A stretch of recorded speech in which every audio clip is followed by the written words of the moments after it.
దేవుని పరిశుద్ధ నామమునకు మహిమ కలుగును గాక. ఇది మోనిటర్ రావట్లేదు చూడు. దేవునికి స్తోత్రం.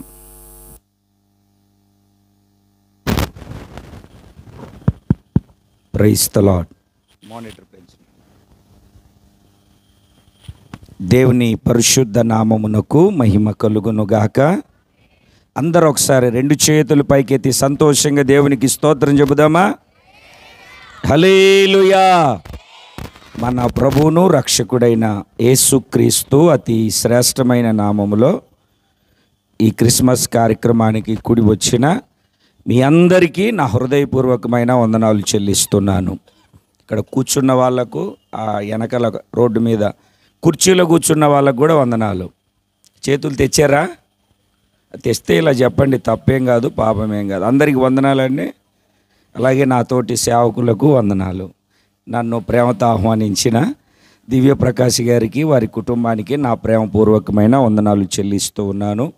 దేవుని బిడ్డలారా, ప్రతి సంవత్సరం ఇలాగ 20వ తారీఖున క్రీస్తుని ఆరాధించుకోవడానికి దేవుడు కృపను చూపించారు. పోయిన సంవత్సరం కాక అటు పోయిన సంవత్సరం ఒక మంచి మందిరాన్ని ప్రారంభించడానికి, ఆ మందిర కార్యక్రమాలు జరిగించడానికి దేవుడు దైవ సేవకులకు చక్కటి ఆలోచననిచ్చారు. అది కూడా ఈరోజే వార్షికోత్సవ కూడిక, ఈ క్రిస్మస్ కార్యక్రమం. దేవుడు తన ఉన్నతమైన కృపలో సేవకుని పిలుచుకొని ఈ ప్రాంతము నశించిపోకూడదని, ప్రతి ఒక్కరూ రక్షింపబడి నిత్య నాశనానికి వెళ్లకుండా పరలోక రాజ్యంలో ప్రవేశించడానికి ఒక ఘనమైన పరిచర్యను దేవుని సేవకులు దివ్యప్రకాష్ గారిని ఏర్పాటు చేసుకొని ఉన్నతమైనటువంటి పరిచర్యను దేవుడు జరిగించుకుంటూ ఉన్నాడు. కారణం ఏమిటి అంటే, ఎవ్వరూ నరకానికి వెళ్లకుండా పరలోక రాజ్యములో ప్రవేశించి యుగయుగాలు దేవుని సన్నిధిలో నిలిచి ఉండడానికి. ఈ డిసెంబర్ నెల నవంబర్ 25 నుండి జనవరి 10-15 తారీఖుల వరకు ఇంచుమించు ఒక 40 రోజులు ప్రపంచం నలుమూలల, అది ఏ ల్యాండ్ అయినా ఏ దేశమైనా, ప్రతి చోట ఈ క్రీస్తుని ఆరాధించే క్రిస్మస్ అంటే అర్థం ఏమిటంటే క్రీస్తుని ఆరాధించుట. Christ mass. క్రైస్ట్ అంటే క్రీస్తు అన్నటువంటి మాటకు అర్థం ఏమిటంటే అభిషిక్తుడు అని. మాస్ అంటే ఆరాధన. క్రిస్మస్ క్రీస్తుని ఆరాధించాలి. దేవుని బిడ్డలారా, ఆయనను ఆరాధించేవారు ఆత్మతోనూ సత్యముతోనూ యథార్థముగా ఆరాధించాలని దేవుని యొక్క వాక్యము ప్రకటిస్తుంది, సెలవిస్తుంది. అసలు ఎందుకు ఈ క్రిస్మస్ అనే కార్యక్రమాన్ని క్రీస్తుని నమ్మి క్రీస్తుని అనుసరిస్తున్నటువంటి వాళ్ళు ఇలా జరిగిస్తారు అని అంటే, క్రీస్తుడు క్రిస్మస్ రోజున క్రీస్తు ఈ లోకానికి వచ్చాడు. ఏమిటండి? లోకములో ఎంతోమంది వచ్చారు వెళ్ళారు. మీరు క్యాలెండర్లో చూడండి, ప్రతి ఒక్క మనిషికి 2 తేదీలు ఉంటాయి. ఒకటి పుట్టిన తేదీ, రెండవది చచ్చిన తేదీ. యేసుక్రీస్తుకు మాత్రమే క్యాలెండర్లో 3 తేదీలు ఉంటాయి. ఒకటి ఆయన పుట్టినరోజు, రెండవది ఆయన చనిపోయిన రోజు, మూడవది ఏమిటి అని అంటే తిరిగి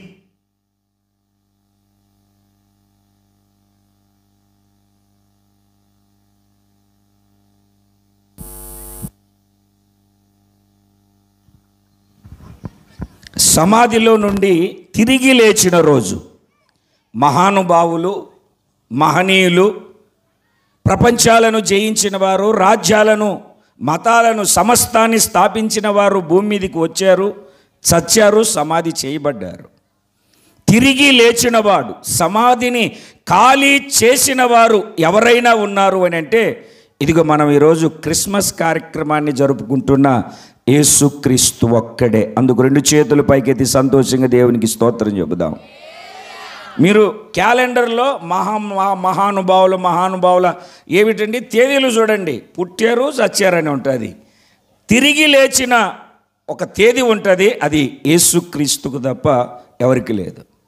దేవుని మాటను ఆలకిస్తున్నటువంటి దేవుని బిడ్డలారా, యేసు క్రీస్తు ఈ లోకానికి వచ్చిన దినమే ఈ క్రిస్మస్ దినం. దేవుని వాక్యాన్ని ఆలకిస్తున్నటువంటి దేవుని బిడ్డలారా, ఎందుకు ఇంత ఘనంగా ప్రపంచము నలుమూలల ఎక్కడ పడితే అక్కడ ఈ క్రిస్మస్ కార్యక్రమాన్ని జరుపుకోవడానికి గల కారణం ఏమిటి? అందరూ పుట్టారు, వచ్చారు, చనిపోయారు కదా. క్రీస్తు పుట్టినరోజునే ఎందుకు ఇంత ఆర్భాటంగా ఘనంగా జరుపుకోవడానికి గల కారణం ఏమిటంటే, దేవుడు శరీరమును ధరించుకొని ఈ లోకానికి వచ్చినటువంటి రోజు. మామూలుగా నీలాగా నాలాగా కాదు. ఆయన శూన్యములో, భూమి ఆకాశములు ఏవీ లేనప్పుడు శూన్యములో, సైన్స్ కూడా అదే చెప్తుంది, ఈ సృష్టి అంతా ఒక శబ్దము ద్వారా కలిగాయి. ఆ శబ్దమే వాక్యము. కలిగినదేది ఆయన లేకుండా కలుగలేదు. ఈ సమస్తాన్ని ఆ మహత్తు కలిగినటువంటి ఆయన మాట ద్వారా కలగజేసినటువంటి జీవము కలిగిన దేవుడు. ఎంత ఉన్నతుడు, మహోన్నతుడు ఆయన అని అంటే, ఆకాశాన్ని జానతో కొలచినవాడు. ఈ భూమిని, ఈ మట్టిని ఇదిగో ఇంత కొలత ఉండాలని పాత్రలో కొలచిపోసినవాడు. పర్వతాలను త్రాసులో తూచి ఇంత ఉండాలని పెట్టినవాడు. నీళ్ళ మీద ఈ భూమిని పరచినటువంటి జీవము కలిగినటువంటి దేవుడు. అంటే ఆకాశాన్నే జానతో కొలిసిన వాడంటే ఆయన ఎంత మహోన్నతుడై ఉండాలో ఒకసారి జ్ఞాపకం చేసుకోనండి. అంత మహోన్నతుడైనటువంటి దేవుడు పరలోకములో ఉండవలసినటువంటి మహిమ సింహాసనాన్ని విడిచి మనుషులందరి కోసము సత్రములో స్థలము లేక ఆయన జన్మించినప్పుడు పశువుల తొట్టిలో పడుకొనబెట్టబడేంత దయనీయమైనటువంటి స్థితికి దిగి వచ్చినటువంటి దేవుడు ఆయన. ఎందుకు అని అంటే, మనిషి పాపము చేసి పాపము వలన వచ్చిన జీతాన్ని అంటే మరణాన్ని మనిషి రుచి చూస్తూ ఉన్నాడు. ఆ మరణములో నుండి ప్రతి ఒక్క మనిషిని విడిపించడానికి మహోన్నతుడైనటువంటి దేవుడు ఈ లోకానికి దిగి వచ్చిన దినమే క్రిస్మస్ శుభ పర్వదినము. దేవునికి స్తోత్రం కలుగునుగాక. ఎలా వచ్చాడు ఆయన? ఎందుకు వచ్చాడని చెప్తున్నాం. ఎందుకు వచ్చాడు? 2 లేదా 3 మాటలు పరిశుద్ధ బైబిల్ గ్రంథంలో నేను మీకు దేవుని యొక్క వాక్యములో నుండి జ్ఞాపకం చేస్తాను. దేవుని ప్రియులారా, చదవండి పరిశుద్ధ బైబిల్ గ్రంథంలో. ఈ రాత్రి మనము ధ్యానము నిమిత్తమై యోహాను రాసిన మొదటి పత్రిక 4వ అధ్యాయము 2వ వాక్యము. యేసుక్రీస్తు శరీరధారి అయి వచ్చెను. చాలండి. యేసుక్రీస్తు ఎలా వచ్చాడు అంటే శరీరధారి అయి వచ్చాడు. ఎందుకు ఆయన శరీరధారి అయి వచ్చాడు? ఇంకా గ్రంథాల్లో మనం పరిశీలిస్తే హెబ్రీ పత్రికలో నీ ఒక శరీరమును నాకు అమర్చితివి, ఆ శరీరములో ఉండడానికి నేను వచ్చాను అని చెప్తాడు. ఎందుకు ఆయన శరీరధారి అయి వచ్చాడు? ఆయన శరీరధారి అయి రావడానికి గల కారణం ఏమిటి? దేవుని వాక్యాన్ని ఆలకిస్తూ ఉన్నటువంటి దేవుని బిడ్డలారా, వాక్యాన్ని మనం జాగ్రత్తగా గమనిస్తే మీకు అర్థమయ్యేటట్టుగా ఒక చిన్న విషయాన్ని జ్ఞాపకం చేస్తాను. ఒకసారి ఒక కరుణ కలిగినటువంటి వ్యక్తి, ఒక మహోన్నతుడైనటువంటి వ్యక్తి అలా సంచరిస్తూ తిరుగుతూ ఉంటే ఆ వ్యక్తికి కొన్ని చీమల పుట్టలో నుండి చీమలన్నీ బయటికి వచ్చి ఎక్కడికో వెళ్తున్నాయి. అసలు ఈ చీమలు పుట్టలో నుండి బయటికి వచ్చి ఎక్కడికి వెళ్తున్నాయి అని చూస్తూ కొంచెం ముందుకు వెళితే ఆ చీమలన్నీ ఒక నేషనల్ హైవే రోడ్డు దాటుతున్నాయి.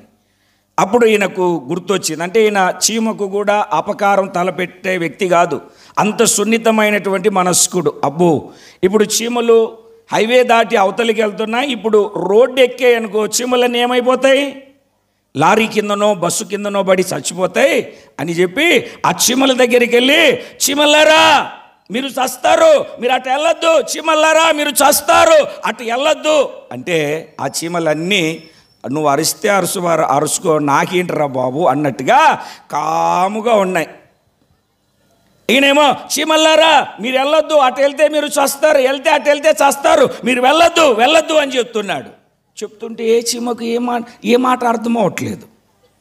ఇప్పుడు నేనేమంటాను, ఈ చీమలకు మీరు రోడ్డు ఎక్కితే లారీనో ఏదో ఒకటి తొక్కుతుంది, మీరు చస్తారు అని ఈ మనిషి చీమలకు చెప్పాలంటే ఏం చేయాలి? ఈ మనిషి, నేను చెప్పే మాటలు అర్థమవుతున్నాయండి?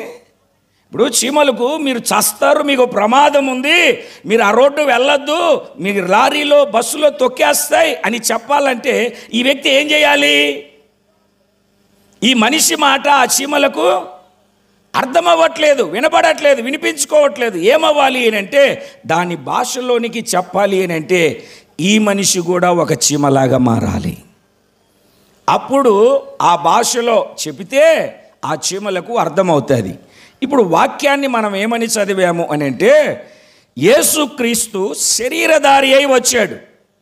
ఎందుకు అని అంటే మనకందరికీ ఒక మరణం ఉంది. చాలామంది చెప్పే ఏమిటండి లోకోక్తి ఏమిటో తెలుసా? ఆ చచ్చిన తర్వాత ఎవరు చూశాడరా, తట్టడో పుట్టడో వెళ్ళిపోతారు, ఎందుకు వచ్చిన కర్మ, ఊదా రంగు బట్టలు వేసుకొని ఊపిరాడని తిని ఇష్టం వచ్చినట్టుగా జలసా చేసుకుంటూ సరదాగా ఏమిటండి భుజం మీద చేయి మీద చేసుకొని ఎంజాయ్ చేస్తూ బ్రతుకుదాం అని అనుకుంటారు.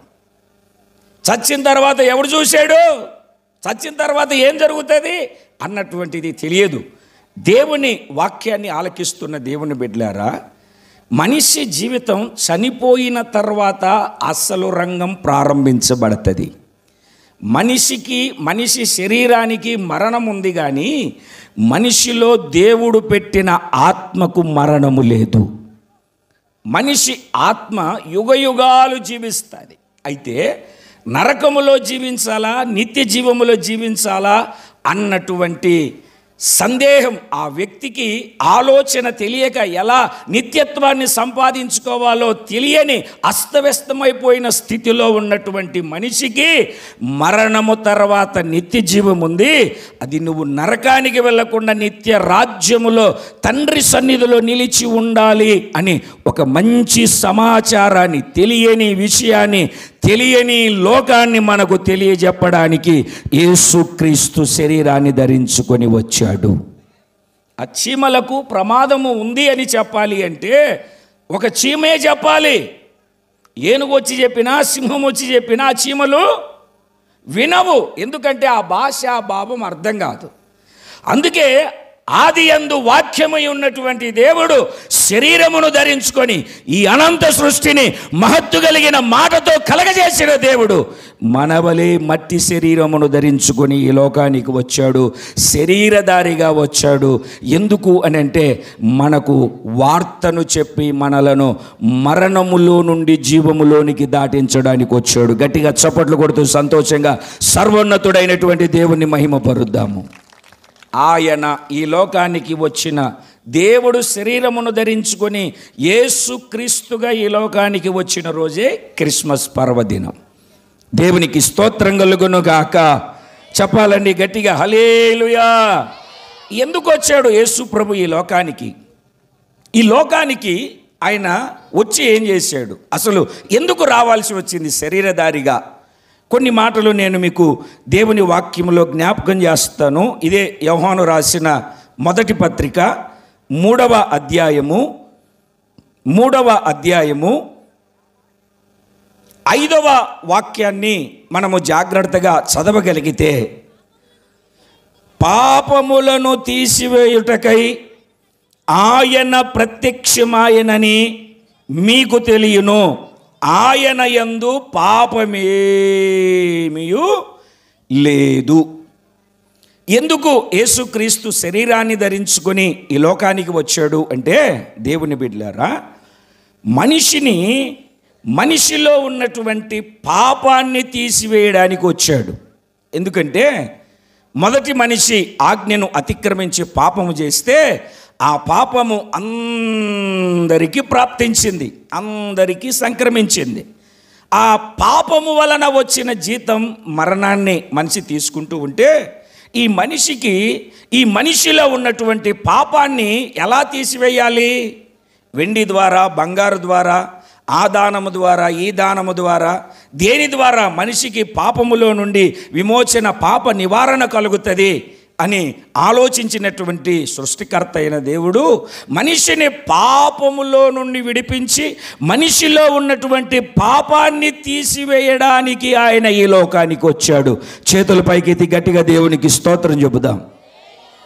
పాపాన్ని తీసివేయడానికి వచ్చాడు. పాపములో నుండి ప్రతి ఒక్క మనిషిని విడిపించి విమోచన కలగజేయడానికి వచ్చాడు. ఆ దినమే క్రిస్మస్ దినం.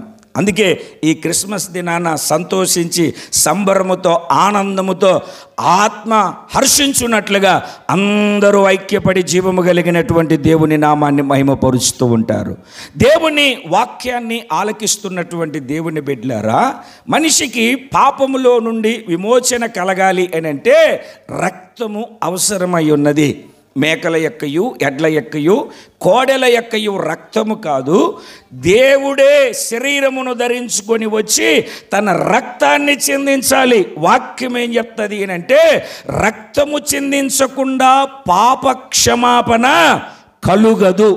అందుకే యేసుక్రీస్తు ఏమిటండి, ఆయన తన ప్రాణాన్ని పెట్టడానికి, తన ప్రాణాన్ని దారబోయడానికి, తన ప్రాణ క్రయధనము ద్వారా విడిపించడానికి ఈ లోకానికి వచ్చాడు. చేతుల పైకి ఎత్తి గట్టిగా దేవునికి స్తోత్రం చెప్పండి.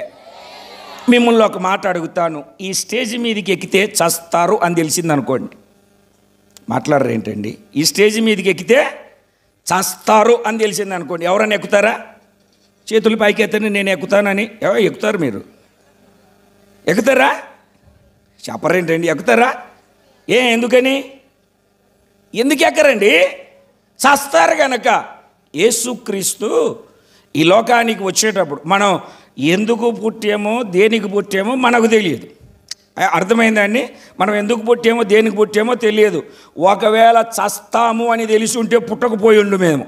ఒక ఆయన ఇలాగనే అన్నాడు, ఎందుకురా బాబు ఇంతమంది నా స్నేహితులు 4 చచ్చారు, మా తాత చచ్చాడు, అందరు చచ్చాడు, ఇలా చస్తామని తెలిసి ఉంటే నేను పుట్టకపోదును అన్నాడు ఆయన.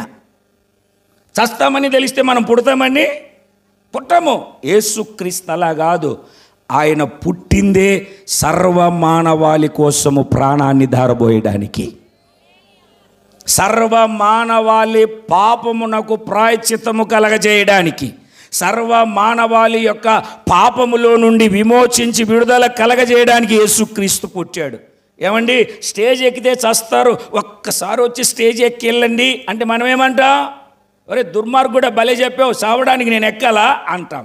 యేసుక్రీస్తు అలా కాదు.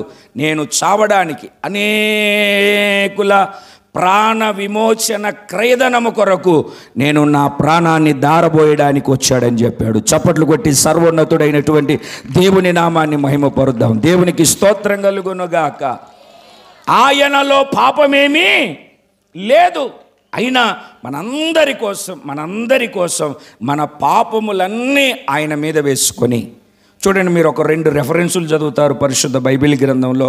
కొరింథీయులకు రాసిన 2వ పత్రిక 5వ అధ్యాయము 21వ వాక్యము. కొరింథీయులకు రాసిన 2వ పత్రిక 5వ అధ్యాయము 21వ వాక్యాన్ని మనము చదివితే ఒక చక్కటి మాట అక్కడ దేవుని వాక్యం సెలవిస్తుంది. దేవుని నీతి అగునట్లు పాపమెరుగని ఆయనను మన కోసము పాపముగా చేసెను. మన కోసము పాపము ఎరుగని ఆయనను. యోహాను కూడా అదే చెప్తారు. ఆయన యందు పాపమేమీ లేదు. పాపము లేని ఆ వ్యక్తి మన కోసము ఏమయ్యాడు అని అంటే పాపపు ముద్దగా మార్చబడ్డాడు. దేవుని పరిశుద్ధ నామానికి మహిమ కలుగునుగాక. చెప్పాలండి ఒకసారి 2 చేతుల పైకెత్తి సంతోషంగా చెప్పాలి.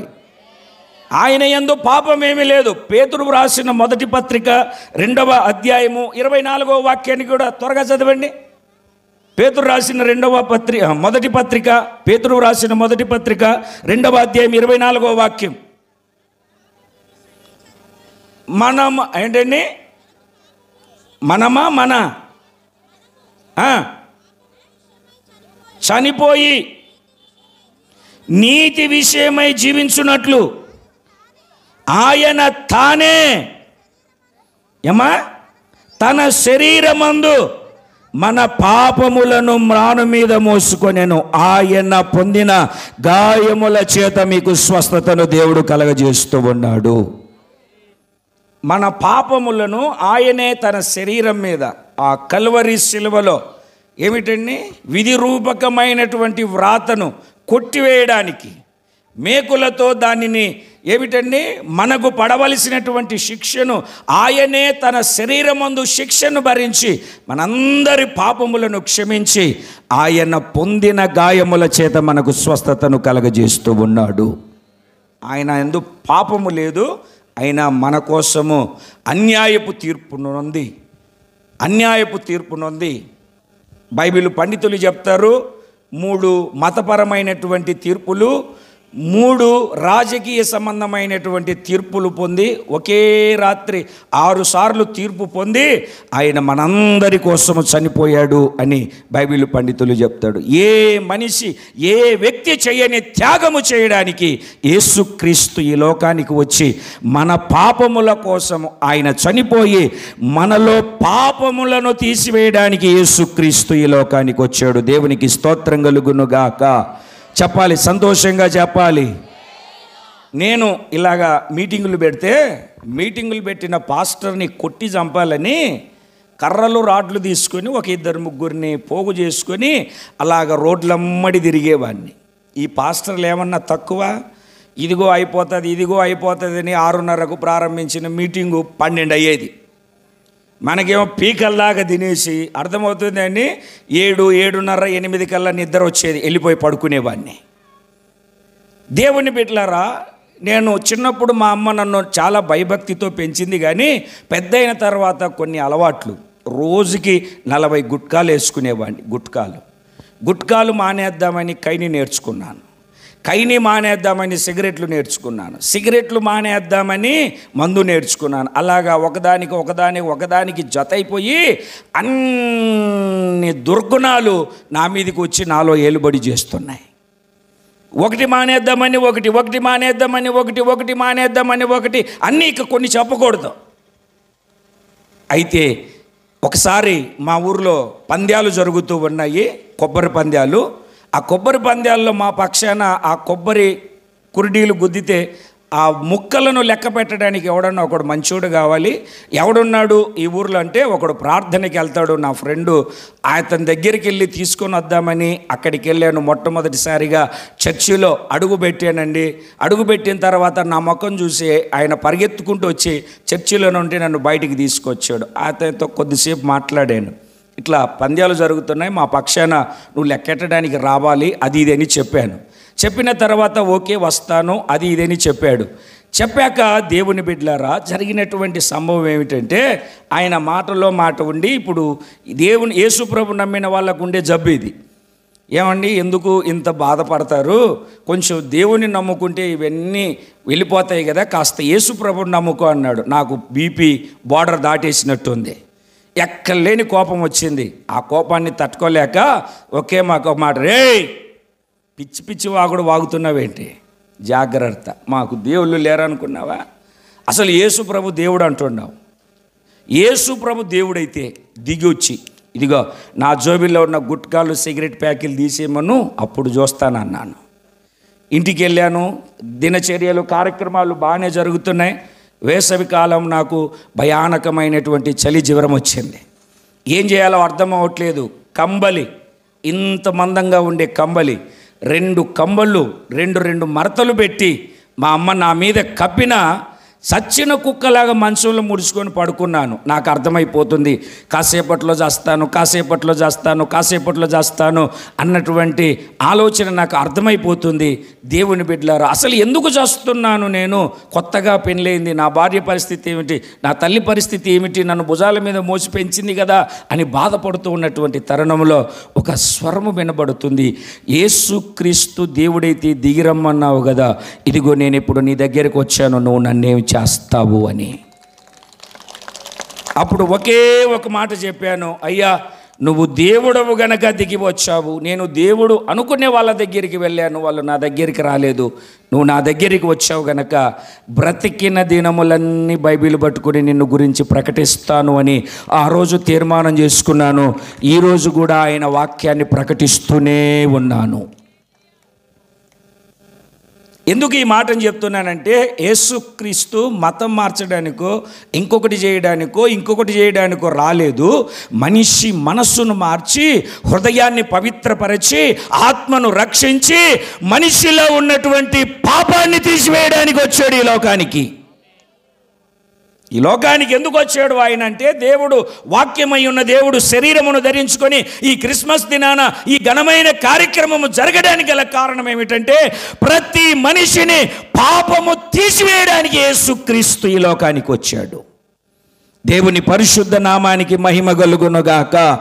ఒక్కసారి రెండు చేతులు పైకెత్తి సంతోషంగా జీవము కలిగినటువంటి దేవుని నామానికి మహిమ కలుగునట్లుగా స్తోత్రం చెబుదామా? చెప్పాలి సంతోషంగా హల్లెలూయా అన్న. ఒక అరగంట, ఒక పావు గంట, ఎందుకంటే వాళ్ళు మీ వైపే చూస్తారు, వాక్యం వినరు. వదిలేయి మళ్ళీ ఏమనుకోకు, నా కోసం ప్రేమతో దేవునికి స్తోత్రం కలుగునగాక. ఒక రెండు చేతుల పైకి ఎత్తి గట్టిగా దేవునికి స్తోత్రం చెప్పండి. హల్లెలూయా. శరీరధారిగా వచ్చాడు. ఎందుకు వచ్చాడంటే, మన పాపములను ఆయన శరీరం మీద వేసుకొని మన పాపములను తీసివేయడానికి యేసుక్రీస్తు ఈ లోకానికి వచ్చాడు. రెండు చేతుల పైకెత్తి సంతోషంగా దేవునికి స్తోత్రం చెబుదాం. ఇంకొక మాటను కూడా దేవుని వాక్యంలో చదివిస్తాను. రెండవదిగా మీరు చదవండి. ఇదే యోహాను రాసిన మొదటి పత్రిక 3వ అధ్యాయము 8వ వాక్యాన్ని చదవండి. ఎందుకు వచ్చాడు యేసుక్రీస్తు? ఏం చేస్తున్నాడండి? మొదటి వాడు పాపము చేయుచున్నాడు గనుక, పాపము చేయువాడు అపవాది సంబంధి, అపవాది యొక్క క్రియలను లయపరచుటకే దేవుని కుమారుడు ఈ లోకానికి దిగి వచ్చాడు. మరలా ఒకసారి ఏమనుకోకుండా చప్పట్లు కొట్టండి. అబ్బే సచ్చు దెబ్బలు కొడతారండి, కొట్టాలి గట్టిగా. మనుష్య కుమారుడు ఎందుకు వచ్చాడు అని అంటే, అపవాది క్రియలను లయపరచడానికి వచ్చాడు. మీకు చెప్తాను అర్థమయ్యేటట్టుగా. మన దివ్యప్రకాష్ గారు లాగా ఒక పాస్టర్ గారు ఒక ప్రాంతానికి వచ్చి సేవ చేస్తున్నాడు.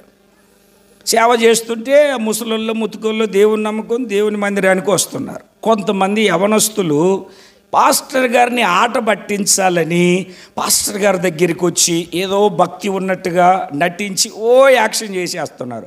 పాస్టర్ గారికి ఉండే పని అదే కదా. అయ్యా యవనస్తులు, దేవుని నమ్ముకోండి, రక్షించబడండి, పాపంలో నుండి విడిపించబడండి, అయ్యా ఏమనుకోవద్దు అని అంటే, అయ్యా వచ్చే నెల అని చెప్తున్నారు. ఇట్లాగనే క్రిస్మస్ మీటింగులకు వస్తే వెనక కూర్చొని తెగ అల్లరి చేసేసేవాళ్ళు. పాస్టర్ గారు ఏమన్నారు కదా, కాముగా ఉండేవాళ్ళు. నాయన దేవుని నమ్ముకోండి, నరకానికి వెళ్ళిపోతారు, దేవుని నమ్ముకోండి అంటే యవనస్తులు ఇక ప్రతిసారి పాస్టర్ గారు వెళ్ళి పీడిస్తూ ఉంటే కనబడినప్పుడు అంతా యేసుప్రభుని నమ్ముకోండి, మారు మనసు పొందండి, బాప్తిసం తీసుకోండి అంటే వీళ్ళు చెప్పారంట, డిసెంబర్ 31 తర్వాత మేము బాప్తిసం తీసుకుంటాం. ముసలోడా పాస్టర్, అప్పటి వరకు నోరెత్తావా అన్నారంట. సరే 31 తారీఖు వస్తుంది కదా, నమ్ముకుంటారని ఈయన ప్రార్థన చేస్తున్నారు. ఒక ఇద్దరు యవనస్తులు ఈయన బాగా ఆట పట్టించేవాళ్ళు. ఏమిటండి, ఆ 31వ రాత్రి ఫుల్గా తాగేసి, అర్థమైందండి, ఒక బైక్ వేసేసుకొని హ్యాపీ న్యూ ఇయర్ అని స్నేహితులకి అందరికీ చెప్పుకుంటూ వచ్చి, ఈ రోడ్డు అయితే బాగుండేది, ఆ అడ్డ రోడ్డు కాస్త బైపాస్ ఎక్కారు. ఇక్కడ చెప్పింది సరిపోలేదు, ఆగిరిపల్లి వెళ్ళి మా ఫ్రెండ్కు చెప్పేద్దామని బైక్ ఎక్కారు. ఎక్కేటోడు చలి కదండి, ఈ చలికాలం కదండి. మొత్తానికి బైక్ ఎక్కి వెళ్తూ ఉన్నాడు. ఏంట్రా బండి తోలడం అన్నాడు. ఆయన కూర్చున్నాడు. నన్నే మాట అంటావురా నువ్వు చూడని అని పట్టుకున్నాడు. వెనకాల ఎదర ఒక 2 బండ్లు వస్తున్నాయి, 1 కిలోమీటర్ స్ట్రైట్ రోడ్ అనమాట. ఎరా నన్ను ఆ మాట అంటావా, ఈ 2 బైకుల మధ్యన నేను బైకును పోనిస్తాను చూడన్నాడు. వీడు పోనీరా చూద్దామన్నాడు. ఆ 2 బైకుల మధ్య వెళ్ళేసరికి ఇద్దరు టపేలు మనిపోయిపోయి. వచ్చేది బైక్ కాదు, అది లారీ. ఇంకా లారీ డ్రైవర్కి గుండె పట్టుకున్నట్టు అయిపోయింది. అమ్మో బండి కింద పడిపోయారు, 31వ తారీఖుని ఏం చేయాలి అని దిగి చూసేసరికి ఒకడు కొట్టుకొని చచ్చిపోయాడు. ఒకడు మాత్రం కొన ఊపిరితో అలాగా కొట్టుకుంటూ ఉన్నాడు. ఇది కాస్త ప్రాణం ఉన్నట్టుందని దగ్గరికి వెళ్ళి చూసేసరికి ఆడి మెడలు వెనక్కి తిరిగి ఉన్నాయి. మెడలు ఏమై ఉన్నాయి? కనీసం మెడలన్నా బాగా తిప్పుదామని ఆడు 2 చెవులు పట్టుకొని ఆ గుండెల మీద కాలు పెట్టి ఇలా తిప్పాడు. పటపట అనింది. ఇది మెడలు ఇప్పటిదాకా బాగానే, ఇప్పుడు పటపట అనింది ఏంటని బాగా తీరి చూస్తే ఆడు తాగిన మత్తులో సొక్క ఇట్టేసుకోకుండా రివర్సులు వేసుకున్నాడు. ఆడు రివర్సులు వేసుకున్నాడు. పాప ఈ డ్రైవర్ అనుకున్నాడు ఇది మెడలు తిరిగాయి ఊరికి కొట్టుకుంటున్నాడు అని పొట్ట మీద కాలు పెట్టి తిప్పేశాడు. పట్టని ఉన్న ప్రాణం కూడా పోయింది. ఇవి ఏ క్రియలు అంటే అపవాది క్రియలు. మనిషిని మనిషిగా ఉండేది అపవాది క్రియలు. మనిషిని మృగం చేసేది అపవాది క్రియలు. మనిషిని మత్తునికి బానిసలుగా చేసేది అపవాది క్రియలు. అపోస్తుల కార్యముల గ్రంథము 10వ అధ్యాయము దేవుని యొక్క వాక్యములో నుండి ఒక మాటను మీరు చదువుతారు. అపోస్తుల కార్యముల గ్రంథము 10వ అధ్యాయము 38వ వాక్యాన్ని ఒకసారి చదవండి. యేసును శక్తితోను అభిషేకించుననినదియే తోడై ఉన్నందున ఆయన మేలు చేయుచు అపవాది చేత పీడింపబడుచున్న వారినందరినీ స్వస్థపరచుచు సంచరిస్తూ ఉన్నాడు. గట్టిగా చప్పట్లు కొడుతూ సంతోషంగా ఈ రాత్రి అపవాది క్రియలను లయపరచడానికి యేసుక్రీస్తు ఈ లోకానికి వచ్చాడు. ఏ రోగము చేత, బలహీనత చేత, ఏ దురలవాట్ల చేత, వ్యాధుల చేత, వ్యధల చేత, అపవాది శక్తుల చేత మీరు పీడింపబడుతూ ఉన్న ఈ క్రిస్మస్ శుభ పర్వదినాన నా దేవుడు నిన్ను స్వస్థపరచబోతూ ఉన్నాడు, బాగు చేయబోతూ ఉన్నాడు. దురలవాట్లలో నుండి, త్రాగుడులో నుండి, వ్యసనాలలో నుండి నా దేవుడు నీకు విడుదల కలగజేయును గాక. యేసుక్రీస్తు ఎందుకు ఈ లోకానికి వచ్చాడంటే అపవాది క్రియలను లయపరచి మనిషిని మనిషిగా మార్చడానికి. ఒకప్పుడు మృగాన్ని మా అమ్మ ఎందుకు పుట్టావురా నాకు అనింది. నాకు పిల్లనిచ్చిన మామ పెళ్ళెందుకు చేసుకున్నావురా పనికి మాలినోడా అన్నట్టుగా మాట్లాడాడు. ఒకప్పుడు ఒరే బాబు నువ్వు భూమి మీద ఎందుకు వచ్చావురని నా స్నేహితులే అన్నారు. యేసుక్రీస్తుని నేను నమ్ముకున్న తర్వాత, నాలో అపవాది క్రియలు నా ప్రభు లయపరిచిన తర్వాత ఎక్కడికి వెళ్ళినా చేతులెత్తి వందనాలని దండం పెట్టే స్థితిలోనికి దేవుడు నన్ను నిలబెట్టాడు. ప్రతి అపవాది క్రియలను తీసివేయడానికి, అపవాది యొక్క తలంపుల్లో నుండి, ఆలోచనల నుండి విడిపించడానికి యేసుక్రీస్తు ఈ లోకానికి వచ్చాడు. మృగపు స్వభావము కలిగిన మనిషిని సైతము మనిషిగా నిలబెట్టి, అక్రమాలలో, అక్రమ సంబంధాలలో ఉన్న వ్యక్తులను సైతము ఒక క్రమములోనికి తీసుకొని రావడానికి, ఇది మతము కాదు, మనిషిని మనిషిగా మార్చే ఒక మార్గం. దేవునికి స్తోత్రం కలుగునుగాక. అందుకు యేసుక్రీస్తు ఈ లోకానికి వచ్చాడు. ఈ లోకానికి వచ్చాడు. మూడో విషయాన్ని చెప్తాను. మొదటిది పాపములను తీసివేయడానికి వచ్చాడు. రెండవది అపవాది క్రియలను లయపరచడానికి వచ్చాడు. మూడో విషయాన్ని చెప్తాను, మీరు చదవండి పరిశుద్ధ బైబిల్ గ్రంథంలో యోహాను రాసిన మొదటి పత్రిక 4వ అధ్యాయము 14వ వాక్యాన్ని చదవండి ఒకసారి. తన కుమారుని లోకరక్షకుడుగా ఉండుటకు పంపియుండుట మేము చూచి సాక్ష్యమిచ్చుచున్నాము. ఒకసారి 2 చేతులు పైకెత్తి చేతులు ఊపుతూ గట్టిగా కొంచెం గట్టిగా ఇక్కడున్న మగవాళ్ళు కూడా కొంచెం చేతులు ఊపండి, కొంచెం సంతోషంగా. హల్లెలూయా. అంటే మంచు పడుతుంది కదా, వర్షానికి తడిసిన కోళ్ళలాగా ఉన్నారని కొంచెం చేతులు ఊపితే ఉత్సాహం వస్తుందని. మరలా ఒకసారి చేతుల పైకి ఎత్తి గట్టిగా ఒకసారి చేతులు ఊపుతూ హల్లెలూయా చెప్దామా? మో వెళ్ళవయ్య కాదు, హల్లెలూయా చెప్పాలి మరలా ఒకసారి. చాలా సంతోషం. యేసుక్రీస్తు ఎందుకు వచ్చాడు అని అక్కడ వాక్యం చెప్తుందంటే, ఆయన ఒక కులానికి, ఒక ప్రాంతానికి, ఒక దేశానికి, ఒక ఊరికి, ఒక గ్రామానికి కాదండి, సర్వలోకానికి రక్షకుడిగా ఉండడానికి పంపించాడు. ఎలాగుండడానికండి? రక్షకుడిగా. అందుకే ఈ క్రిస్మస్ రోజున రక్షకుడు దయించినాడట మన కొరకు పరమ రక్షకుడు దయించినాడట. ఈ పాట ఎవరు పాడారో తెలుసండి? ఎవరిని ఊహించి పాట రాశారో తెలుసండి? యేసు ప్రభు పుట్టినప్పుడు గొర్రెలు కాస్తూ ఉన్నారు. యేసు ప్రభు ఆ గొల్లల దగ్గరికి దేవదూత దిగి వచ్చి, ఈ లోకాన్ని పరిపాలించే రక్షకుడు దావీదు పట్టణమందు నేడు మీ కొరకు రక్షకుడు పుట్టి ఉన్నాడు, ఈయన ప్రభు అయిన యేసుక్రీస్తు అని చెప్పాడు. అప్పుడు ఆ సంతోషంతో ఆ గొర్రెల కాపరులంతా ఈ పాటలు పాడుకుంటూ వస్తూ ఉన్నారు. ఏ పాట? రక్షకుడు దయించినాడట మన కొరకు పరమ రక్షకుడు దయించినాడట. పాటలు పాడుకుంటూ ఆయన దగ్గరికి వచ్చారు. ఆ దేవదూత చెప్పిన మాటలన్నీ విన్నారు. వచ్చి మరియమ్మకు చెప్పారు. మరియమ్మ ఆ మాటలను హృదయంలో తలపోసుకొని ఎప్పుడు అవే తలంచుకుంటూ ఉంది. దేవునికి స్తోత్రం కలుగునుగాక. దేవుని బిడ్డలారా, మొదట ఆ ప్రత్యక్షత దేవదూతలు చూసిన తర్వాత, దేవదూత వచ్చి చెప్పిన తర్వాత, తల్లిదండ్రుల తర్వాత ఆ యేసునాథుని మొదటి ప్రత్యక్షత చూసింది ఎవరు అని అంటే ఆ గొర్రెలు కాసుకునే కాపరులే. దేవుడు ఆ ధన్యత వాళ్ళకి ఇచ్చాడు. ఈరోజు మనందరికీ అట్టి ధన్యతనిచ్చాడు. గట్టిగా చప్పట్లు కొడుతూ సర్వోన్నతుడైనటువంటి దేవుని నామాన్ని మహిమపరుద్దాం. దావీదు పట్టణమందు నేడు మీ కొరకు రక్షకుడు పుట్టి ఉన్నాడు, ఆయన ప్రభు అయిన యేసుక్రీస్తు. ఎవరికి రక్షకుడు? సర్వలోకానికే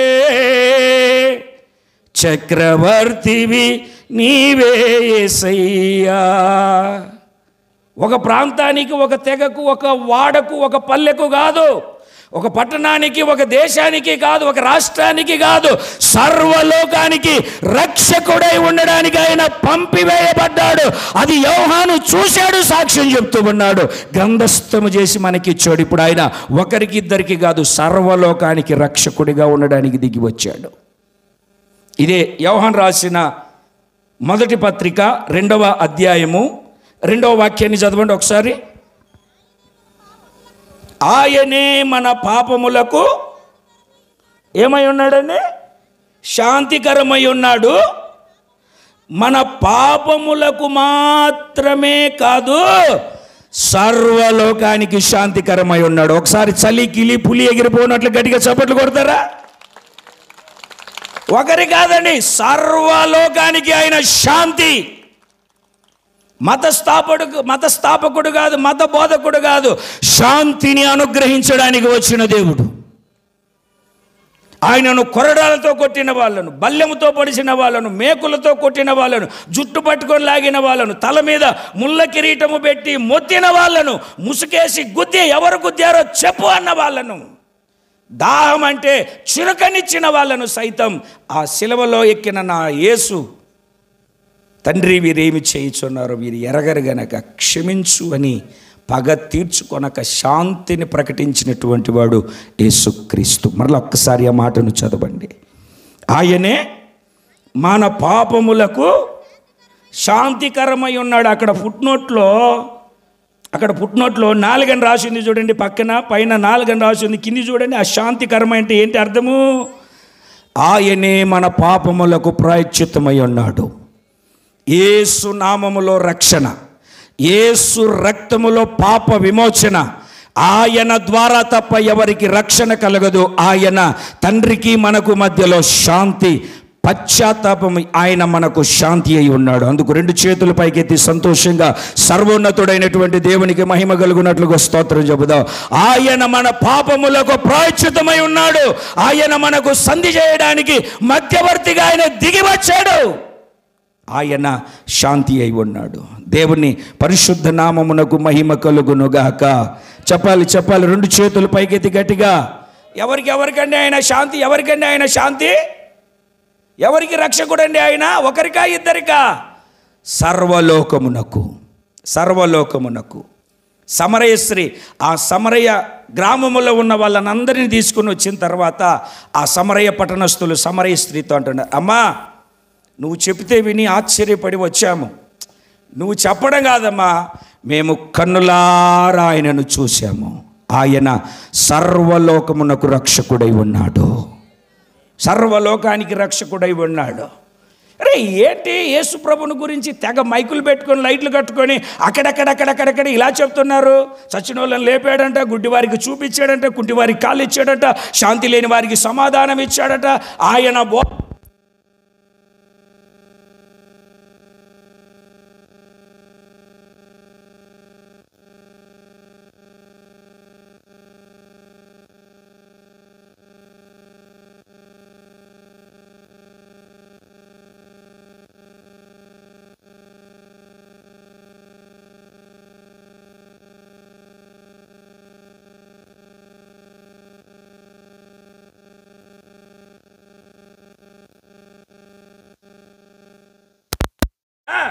పెద్దలు సామెత చెప్తా ఉంటారు కదండి, పొచ్చోడికి చెప్పండి, కొంచెం గట్టిగా చెప్పండి, అన్ని నా మీదనే వేయద్దు. పొట్టోడికి చెప్పరేంటండి, పొట్టోడికి అని చెప్పేసి ఆలోచన చేశాడు. ఇలాగనే వస్తున్నాడు కదా, అదిగో అక్కడ ఒక మేడి చెట్టు ఉంది, ఎక్కుతానని తిన్నగా వెళ్ళి మరి నిచ్చెనేసుకున్నాడు, ఏమేసుకున్నాడో నాకు తెలియదు కానీ చెట్టు ఎక్కి చూస్తున్నాడు. యేసు ప్రభు వస్తాడు ఎట్లా ఏడి అని ఊరికే చూడాలనుకున్నాడు. యేసు ప్రభు అలా నడుస్తూ వచ్చి చెట్టు దగ్గరికి వచ్చి ఆగి, జక్కయ్య దిగు, నేడు నీ ఇంట ఉండాల్సి, నేను నీ ఇంట ఉంటాను, నేను అంటే ఆలస్యం చేయకుండా గబొక్కున దిగి తీసుకొని వెళ్ళిపోయాడు. వెళ్ళిపోయిన తర్వాత అందరూ సనుక్కుంటున్నారు, కొనుక్కుంటున్నారు, అబ్బో భక్తుడైపోయాడు, యేసుబాబు భక్తుడైపోయాడంట, వీడు భక్తుడైపోయాడంట, అదంట ఇదంట, వీడు ఎన్ని మోసాలు చేశాడు, ఎన్ని పాపాలు చేశాడు, ఎంతమంది దగ్గర అన్యాయంగా అన్ని సనుక్కుంటున్నాడు. యేసు ప్రభు ఇట్లాంటి వాళ్ళకే వెళ్తాడా అని సనుక్కుంటూ కొనుక్కుంటూ ఉన్నారు. యేసు ప్రభు ఏం పట్టించుకోలే. జక్క ఇంట్లోకి వెళ్ళాడు, సంతోషంగా యేసు ప్రభుని చేర్చుకున్నాడు. యేసు ప్రభు ఆయన జక్క ఇంట్లోకి రావడమే ఆయనకు ఆశ్చర్యమే. నేను నీ ఇంట ఉండాలని చెప్పాడు. యేసు ఎవరో అలా చూడాలనుకున్నాడు. యేసు ప్రభు ఏం చేశాడో తెలుసా? నువ్వు నన్ను చూడడం ఏంటి, ఈ పూట నీ ఇంట్లోనే ఉంటాను రా అని చెప్పి పిలిచేశాడు. ఇంట్లోకి వెళ్ళిపోయాడు. వాళ్ళు ఎవరో మాట్లాడుతున్నాడు. యేసు ప్రభుని చూస్తున్నాడు, లోపల ఒక పశ్చాత్తాపం కలుగుతుంది. యేసు ప్రభుని చూస్తున్నాడు, లోపల ఒక తెలియని ఒక బాధ వేదన కలుగుతూ ఉంది. ఒకే ఒక మాట, అయ్యా యేసయ్యా, ఈరోజు నుండి నేను ఎవరి దగ్గర అన్యాయంగా తీసుకున్నానో 4 గంటలు వాళ్ళకు చెల్లించేస్తానయ్యా. ఎవరి దగ్గరైనా నేను రూపాయి తీసుకుంటే 4 రూపాయలు ఇచ్చేస్తానయ్యా, నా ఆస్తిని బీదలకు పంచేస్తానయ్యా అని చెప్పి తీర్మానం చేసుకున్న తర్వాత యేసుప్రభు అంటాడు, నేడు ఈ ఇంటికి రక్షణ వచ్చి ఉన్నది. చప్పట్లు కొట్టాలి కదా. మరి ఏమొచ్చింది? నేడు ఈ ఇంటికి రక్షణ వచ్చింది. ఇతను కూడా అబ్రహాము కుమారుడే, ఇతను కూడా రేపు పరదేశంలో ఉంటాడు, ఇతను కూడా పరదేశం నుండి పరలోక రాజ్యంలో ప్రవేశిస్తాడు. యేసుక్రీస్తు ఎవరు అని అంటే రక్షణ కలగజేయడానికి, లోక రక్షకుడిగా ఉండడానికి ఆయన దిగి వచ్చిన దేవుడు. చేతులుపుతో ఒకసారి గట్టిగా దేవునికి స్తోత్రం చెప్పండి. 1 పాపములను తీసివేయడానికి వచ్చాడు. 2వది అపవాది క్రియలను లయపరచి అపవాది చెడు అలవాట్లు, చెడు తలంపులు, రోగాలు, సమస్యలను తీసివేసి స్వస్థపరిచి మేలు చేస్తూ సంచరించడానికి వచ్చాడు. 3వది లోకరక్షకుడిగా ఉండడానికి వచ్చాడు. సమయం లేదు కాబట్టి నేను కాస్త ముగించాలనుకుంటున్నాను కాబట్టి ముగిస్తున్నాను. ఇంకా రక్షణ గురించి చాలా విషయాలు నేను మీకు జ్ఞాపకం చేయాలి. ఇంకొక మాటను చెప్పి నేను ముగిస్తాను. యోహాను రాసిన మొదటి పత్రిక 5వ అధ్యాయము 29వ వాక్యాన్ని మనం చదువుకుందాం. యోహాను రాసిన మొదటి పత్రిక 5వ అధ్యాయము 20వ వాక్యాన్ని మనం చదువుకుందాం. మనము సత్యవంతుడైన వానిని ఎరుగవలెనని దేవుని కుమారుడు వచ్చి మనకు వివేకమును అనుగ్రహించి ఉన్నాడు అని ఎరుగుదుము. మనము దేవుని కుమారుడైన యేసుక్రీస్తు నందున్న వారమై సత్యవంతుని యందు ఉన్నాము. ఆయనే నిజమైన దేవుడును నిత్య జీవమునై ఉన్నాడు. దేవునికి స్తోత్రం కలుగునుగాక. యేసుక్రీస్తు సామాన్యుడు కాదు, మనిషి కాదు, ఆయన నిజమైన దేవుడు. ఆయన దేవుడై ఉన్నాడు. ఈ లోకానికి వచ్చిన దేవుడు నాలుగవదిగా ఏం చేస్తున్నాడు అని అంటే, దేవుని బిడ్డలారా, పాపాన్ని తీసివేయడమే కాదు, అపవాది క్రియలను లయపరచడమే కాదు, సర్వలోకానికి రక్షకుడిగా ఉండడం మాత్రమే కాదు, ఆయన ప్రతి మనిషికి వివేకాన్ని అనుగ్రహిస్తున్నాడు. ఏమిస్తున్నాడండి? వివేకాన్ని. మీకు చెప్తాను, జాగ్రత్తగా గమనించండి. వివేకం అనుగ్రహించడం అంటే, ఇప్పుడు కొంతమంది సిగరెట్ తాగుతారు. నేను కూడా 2 పెట్టెలు తాగేవాడిని. ఆ సిగరెట్ పెట్టి మీద రాసి ఉంటుంది, ఒరే బాబు ఇవి తాగితే క్యాన్సర్ వచ్చి పోతావురా అని. ఏమని చెప్పరేంటండి? మీకు ఇది అర్థం కాదు. Smoking is a insurance. ఇది ఎవరు చెప్తున్నారు చూసారా? అవి చెప్తారు కానీ నేను అడిగింది చెప్పరు. ఈ సిగరెట్ తాగితే నువ్వు పోతావురా అని రాసి ఉంటుంది. వీడు జ్ఞానం కలిగిన వాడైతే ఏం చేయాలా? వివేకం ఉన్నవాడైతే ఏం చేయాలి? దాన్ని వదిలేయాలి. వీడేం చేస్తాడు? పోనీ ఏమన్నా చదువు రాదా? డిగ్రీ. పోనీ ఏమన్నా ఆలోచన లేదా? ఓ మంచి అధికారి, ఒక మంచి ఉన్నతమైన వ్యక్తి, మరి ఎందుకు చేస్తున్నాడు? అది అంటే వివేకము లేక. ఏమి లేకండి? వివేకము లేక. వివేకం అంటే మీకు చెప్తాను, చెప్పి నేను ముగిస్తాను, జాగ్రత్తగా గమనించిన. ఆ దేశంలో రాజు ఉన్నాడు. ఈ పెయింటర్లు తెలుసండి మీకు? బొమ్మలు వేస్తారు చూడండి, పెయింటర్లు. ఆ పెయింటర్లు, ఆ దేశంలో ఉన్న మంచి మంచి పెయింటర్లను పిలిచాడు. పిలిచి, రేయ్ నా బొమ్మ ఏండ్రా, మంచి బొమ్మ ఏండ్రా అని చెప్పాడు. వచ్చి ఒక్కొక్కరు బొమ్మ వేస్తున్నారు. రాజుగారి చిత్రం వేస్తున్నారు. వేస్తూ ఉంటే ఆ చిత్రం చూసి రాజుగారికి మండిపోయి అందరినీ, ఆ బొమ్మ, రాజుగారి బొమ్మ వేసిన వాళ్ళని అందరినీ చెరసాల్లో పడేస్తున్నాడు. ఒక్కడున్నాడు, మంత్రితో ఒప్పందం చేసుకున్న, నేనే వేస్తాను బొమ్మనని. ఒరే బాబు, ఇంతకుముందు ఒక 10 మందిని చెరసాల్లో వేసాడు, కాస్త జాగ్రత్త అని ఎవరో చెప్పారు. ఆ మాట తెలిసిన వెంటనే కోమాలోకి వెళ్ళిపోయాడు. ఆ కోమాలోకి వెళ్ళిపోయాడు. ఎందుకంటే రాజుగారికి ఒక కన్ను లేదు, ఒక కాలు లేదు. బాగా గుర్తుపెట్టుకుని, ఏం లేదు? ఒక కన్ను లేదు, ఒక కాలు లేదు. ఇప్పుడు వీళ్ళందరూ ఏం చేశారంటే, రాజుగారి బొమ్మను ఉన్నది ఉన్నట్టుగా వేసాడు. కన్ను లేనట్టుగా, కాలు లేనట్టుగా. రాజుగారికి మంటదండి? చెప్పరేంటండి? ఆ రాజులు తలుచుకుంటే దెబ్బలు తక్కువ కాదు కదండి. రాజుగారికి బాగా కోపం వచ్చేసి ఆ ఫోటో చూసినండి లోపల పడేస్తున్నాడు. ఈడు వంతు వచ్చింది. వీడికి స్ట్రోక్ వచ్చి పడిపోయింది. ఆడి దగ్గర ఒక 3 పనోళ్ళు ఉన్నారు. 3 పనోళ్ళు ఉన్నారు. 2 బాగున్నోళ్ళు, ఒకడు బాగా చదువుకున్నాడు. వీళ్ళిద్దరు భయపడుతున్నా, అంతమందిని చంపారు, మన గురుగారు ఏమో పడిపోయాడు, ఇప్పుడు మనం వెళ్ళి బొమ్మ వేసామంటే మనల్ని బెడకాయల మీద పీకలు లేకుండా చేసేస్తా, నేను రాను బాబు అని భయపడుతున్నా. వీడు ఒకరోజు రాత్రి అంతా ఆలోచన చేసి, నేను వేస్తాను బొమ్మ అని వెళ్ళి రాజుగారికి బొమ్మ వేసి చూపెట్టాడు. చూపెట్టిన వెంటనే రాజుగారు మురిసిపోయి ఆయన మెడలో ఉన్నటువంటి ముత్యాల హారం వీడికి ఇచ్చేసాడు. అంటే అంతకుముందు 10 మంది బొమ్మేస్తే ఆ 10 మందిని తీసుకెళ్ళి ఎక్కడ పడేశాడు? చెరసాల్లో పడేశాడు. వీడికి ఎందుకు మెచ్చుకున్నాడు? ఎందుకంటే వీడు చాలా వివేకంగా ఆలోచన చేసేసాడు. రాజుగారిని గుర్రం మీద కూర్చోబెట్టి, కుట్టికాలు ఉంది కదా అవతల పక్కన కాలు పెట్టి, ఈ కన్ను ఉంది కదండి, ఈ కన్ను మూసి ఈ అమ్ముని ఇట్ట పట్టుకున్నట్టుగా వేసాడు. అబ్బా నువ్వు ఒక్కడి వేరే చాలా బాగా చేసావని. మీకు అర్థమైందా? చూడండి, వివేకం అంటే అది. ప్రాణాన్ని, చెరసాలను, సమస్యలను, బాధలను తప్పించుకునే జ్ఞానమే వివేకం. ఇది ఎవరికి వస్తుంది అని అంటే యేసుక్రీస్తుని నమ్మిన వాళ్ళకు వస్తుంది. కొలస్సీ పత్రిక 2వ అధ్యాయం 3వ వాక్యములో బుద్ధి జ్ఞానముల సర్వ సంపదలు ఆయన యందు గుప్తమై ఉన్నాయి, దాచబడి ఉన్నాయి. యేసుక్రీస్తుని నమ్ముకుంటే జ్ఞానము, వివేకము, ఆలోచన, తెలివి, సర్వ సంపదలు సర్వోన్నతుడైనటువంటి దేవుడు నీకు దయచేస్తాడు. 2 చేతులు పైకెత్తి ఒక్కసారి చేతులు ఊపుతూ గట్టిగా హల్లెలూయా చెబుదామా. ఆయన శరీరధారిగా వచ్చాడు. ఆయన ఎందుకు వచ్చాడు శరీరధారిగా అని అంటే, మొదటిది పాపములను తీసివేయడానికి, 2వది అపవాది క్రియలను లయపరచడానికి, 3వది లోకరక్షకుడిగా ఉండడానికి వచ్చాడు, 4వది ప్రతి మనిషికి, ఆయనను ఆశ్రయించిన వారికి వివేకమును దయచేయడానికి యేసుక్రీస్తు ఈ లోకానికి వచ్చాడు. ఈ 4 నీకు కావాలంటే ఒక్కసారి అలాగా లేచి నిలబడుకోండి, ఒక చిన్న ప్రార్థన చేసుకుందాం. ఒక్కసారి అలా లేచి నిలబడుకోండి, ఒక చిన్న ప్రార్థన చేసుకుందాం.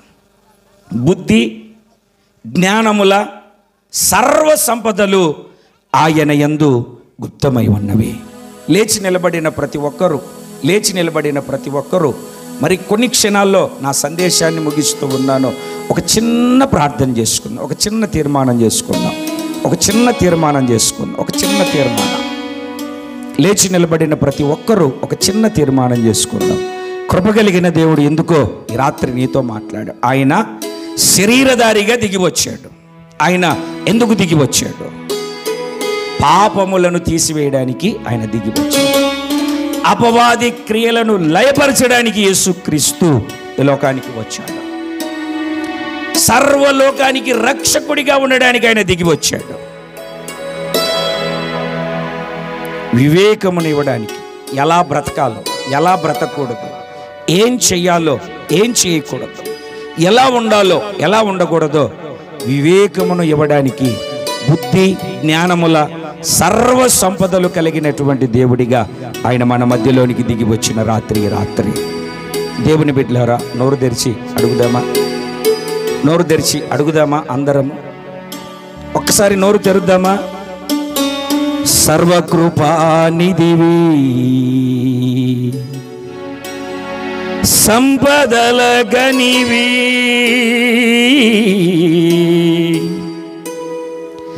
సకలము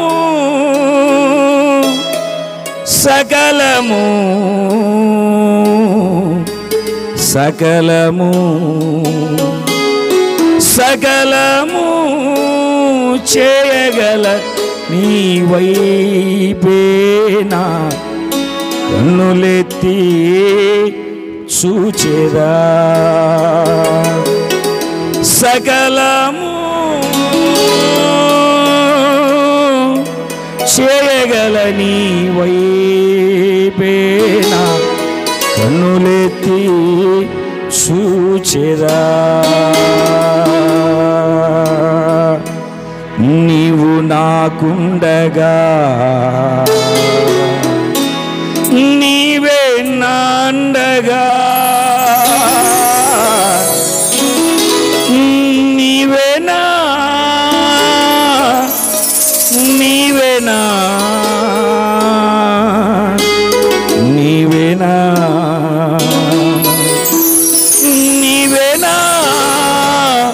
ఆత్మదాహము తీర్చిన వెంబడించిన బండవు. చేతులు పైకెత్తుతూ ఒకసారి గట్టిగా సర్వోన్నతుడైనటువంటి దేవుని నామానికి స్తోత్రం కలుగునట్లుగా చేతులు ఊపుతూ ఒక క్షణం ప్రార్థనలో ఏకీభవిద్దామా.